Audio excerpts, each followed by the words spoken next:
Hello दोस्तों, सोनालचल tourism एक बार फिर आप सभी का स्वागत करता है। मैं सीपी गुरु एक बार फिर आपको सोनभद्र के अनोखे सफ़र पर लेके चलने वाला हूं। आज हम उस सभ्यता की बात करेंगे जो कि लगभग खोने के कगार पर है।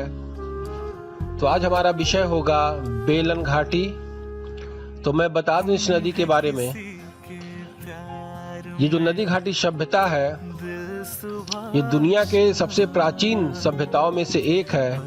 और बड़े मजे की बात यह है कि इतिहासकारों का ये मानना है कि यहाँ पे जो अवशेष मिले हैं, इसके आधार पर ये कह सकते हैं आप कि यहाँ पर पूरा पाषाण काल, नव पाषाण काल और मध्य पाषाण काल तीनों के स्वरूप आपको देखने को मिल जाएंगे। मतलब इतनी प्राचीन है कि आप कल्पना भी नहीं कर सकते हैं।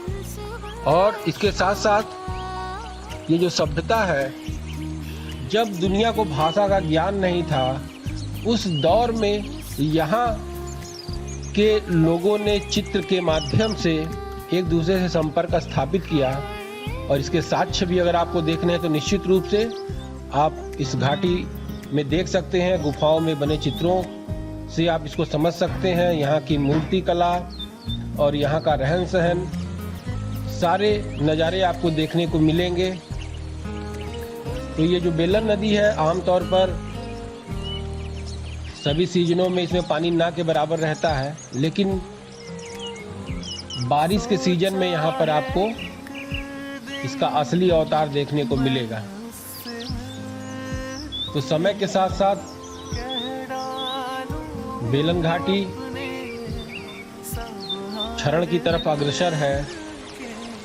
और निश्चित तौर पर अगर इस पर ध्यान नहीं दिया गया तो आने वाले समय में ये हमारी प्राचीन सभ्यता कहीं न कहीं अंधेरों में खो जाएगी।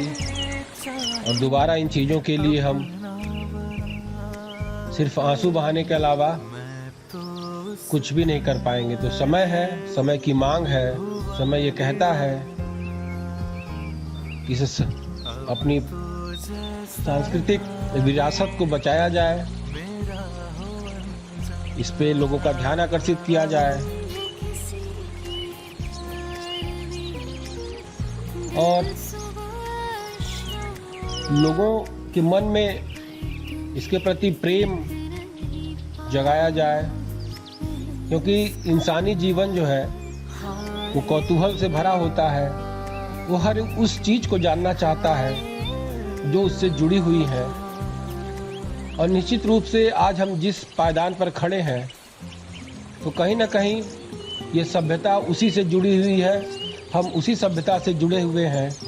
और इन सभ्यताओं के बगैर आज हम इस जीवन की परिकल्पना भी नहीं कर सकते। तो इन सभ्यताओं से हमारा आत्मिक जुड़ाव है। जैसे जैसे आप इन सभ्यताओं की झलक को देखते हैं, तो आपके दिमाग में अनायास ही अपने पुरातन काल के रहन सहन, जीवन शैली, लोगों की सोच से परिचय होता है। तो ये एक परिकल्पना, एक सपना सा लगता है कि करोड़ों वर्ष पहले से लेके आज तक ये सभ्यता अपने आप को प्राकृतिक तरीके से जीवित रखी हुई है। और ये लगता है कि अब आगे ये अपने आप को जीवित रखने में असक्षम है। तो ये हम सब की जिम्मेदारी बनती है, खासकर नवयुवकों की जिम्मेदारी बनती है। तो कम से कम इस सभ्यता को बचाने के लिए प्रयास किए जाएं। इसके से लोगों को अवगत कराया जाए, बताया जाए, इसके महत्व को समझाया जाए कि कैसे ये सभ्यता हम लोग के जीवन में मायने रखती है।